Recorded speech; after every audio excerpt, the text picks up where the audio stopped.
شالتیف town ذکریہ مسجد میں دستار بندی کی تقریب منعقد ہوئی، جس میں human rights protection and social justice کے CEO Muhammad Ali Yousafzai, Malik Mumtaz, major Arsalan, major Munir, professor Malik Zubair اور علاقہ مکینوں نے بڑی تعداد میں شرکت کی۔ تقریب میں قرآن حفظ مکمل کرنے والے 7 بچوں کی دستار بندی کی گئی۔ اس موقع پر قرآن حفظ مکمل کرنے والے اور اسلامی تقاریر کرنے والے بچوں میں نقدی انعامات بھی تقسیم کیے گئے۔ قرآن حفظ مکمل کرنے والے بچوں میں سے 4 بچوں کا تعلق محمد علی یوسفزئی کے خاندان سے تھا، جس پر انہوں نے اپنی خوشی کا اظہار کرتے ہوئے کہا: آج ہمارے 4 بچوں نے، میرے گھر کے بھتیجا، بانجا اور میرا الحمدللہ ایک بیٹا، وہ حافظ قرآن کی دستار بندی میں شامل تھے، جس پر مجھے آج بہت خوشی ہوئی۔ اور حضرت جو ہے نا، ان کا یہ بہت بڑا احسان ہے ہمارے اوپر، اس ادارے کا بہت بڑا احسان ہے۔ میں سمجھتا ہوں اس سے بڑا احسان کوئی نہیں کر سکتا، جس کے بچے کو اچھی تعلیم دی جائے، پھر قرآن جیسا علم اور قرآن جیسا کتاب ان کو یاد کرایا جائے، تو اس سے بڑا نعمت میں کہتا ہوں آج مجھے بہت خوشی ہو رہی ہے، الحمدللہ اور ثم الحمدللہ۔ اور میں حضرت کو، جو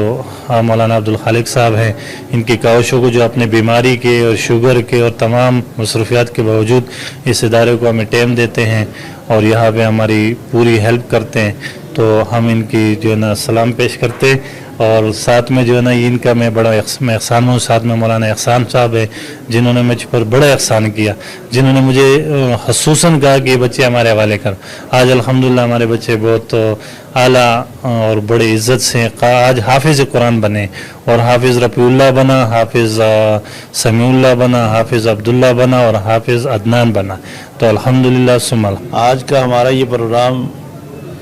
جو مدارس میں سالانہ تقریب منعقد کی جاتی ہے، اس حوالے سے تھا، اور الحمدللہ ہمارے پاس 7 بچوں نے مکمل قرآن مجید حفظ کیا، اور اس کے علاوہ باقی امتحانات میں جن بچوں نے پوزیشن لی، ہم نے ان کو کچھ انعامات دیے اور حافظ بچوں کی دستار بندی کی، اور بچوں نے اور کوئی پروگرام پیش کیے، مسنون دعائیں اور قرآن مجید کے متعلق احکامات کا مکالمہ اور نماز کا ترجمہ اور اس طرح کی چیزیں جو بچوں کی تربیت میں شامل ہیں، وہ ہم نے بچوں کے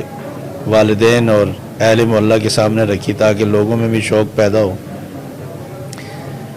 الحمدللہ ہمارا جو پروگرام ہے وہ یہ ہے کہ ہم ان حافظ بچوں کو آگے 4 سال میں، جیسے جامعۃ الرشید کا ایک کورس ہے، اس طرح ہم ان کو میٹرک کرائیں گے،